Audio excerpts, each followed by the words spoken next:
Good morning student, welcome to your class.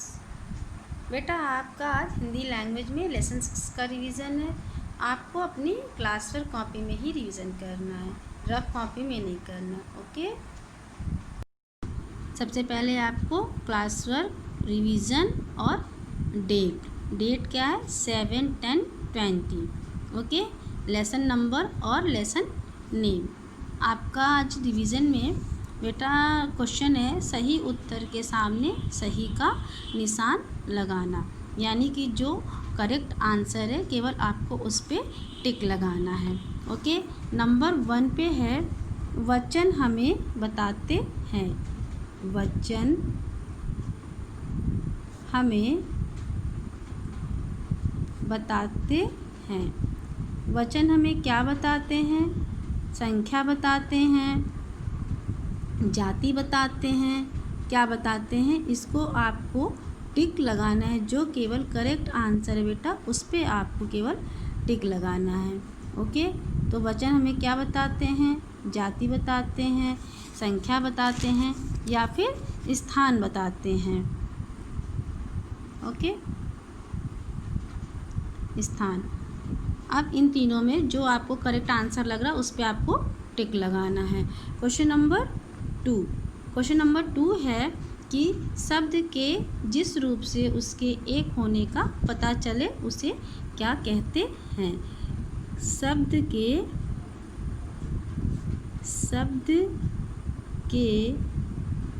जिस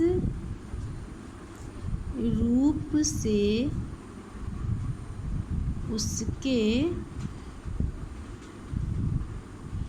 शब्द के जिस रूप से उसके एक होने का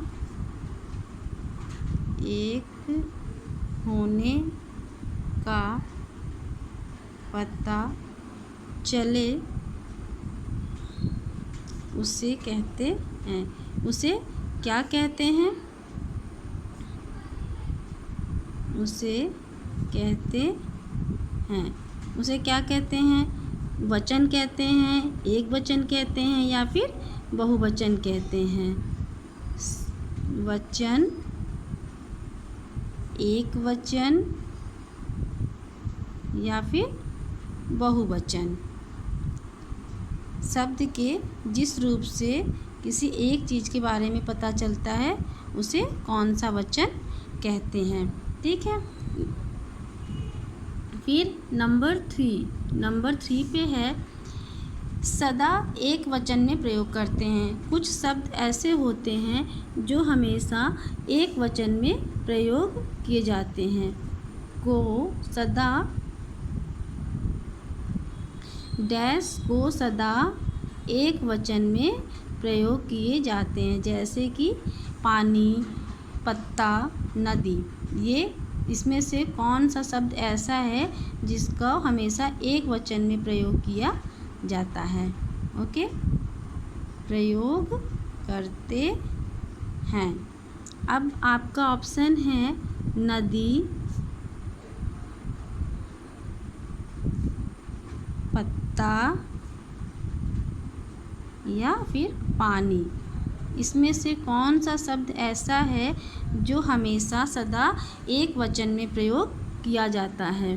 फिर नंबर 4 पे है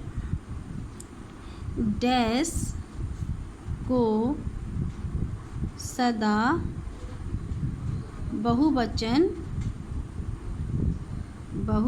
में प्रयोग करते हैं। कुछ शब्द को सदा एक वचन में प्रयोग करते हैं और कुछ शब्द को सदा बहुवचन में प्रयोग करते हैं। ओके, अब जैसे कि आपका ऑप्शन है यहाँ पे नंबर 1 पे है आंसू, नंबर 2 पे है नौका और नंबर 3 पे है दीवार। ओके, अब इसमें से कौन सा शब्द ऐसा है जो हमेशा बहुवचन में प्रयोग किया जाता है? नंबर 5 पे है आदर देने के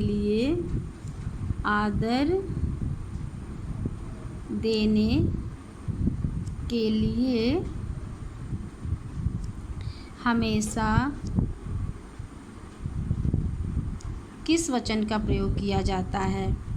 जैसे कि किसी को रिस्पेक्ट देना है, किसी को आदर सम्मान देना है, तो उसके लिए कौन सा वचन प्रयोग किया जाता है। एक वचन, बहुवचन या फिर वचन। ओके, आपका नंबर 1 पे है बहुवचन, नंबर 2 पे है वचन और नंबर 3 पे है एक वचन। ओके, आदर देने के लिए हमेशा किस वचन का प्रयोग किया जाता है। बहुवचन, वचन और एक वचन। ओके बेटा, ये आज आपका रिवीजन वर्क है। वचन हमें बताते हैं, क्या बताते हैं, इन तीनों में जो आपको करेक्ट आंसर लगता है आप उस पर टिक लगाओगे। फिर शब्द के जिस रूप से उसके एक होने का पता चले उसे क्या कहते हैं। वचन, एक वचन, बहुवचन। जो भी आपको सही आंसर मालूम है उस पर आपको टिक लगाना है। फिर सदा एक वचन में प्रयोग करते हैं। इन तीनों शब्दों में से कौन से वचन को हमेशा एक वचन में प्रयोग करते हैं। फिर सदा बहुवचन में प्रयोग की जाते हैं। इन तीनों में से कौन से शब्द को हमेशा बहुवचन के रूप में प्रयोग किए जाते हैं। और फिर आदर देने के लिए हमेशा कौन से वचन का प्रयोग किया जाता है। ओके, इन तीनों में से जो आपको सही आंसर पता है उस पर आपको टिक लगाना है। Okay, thank you, have a nice day.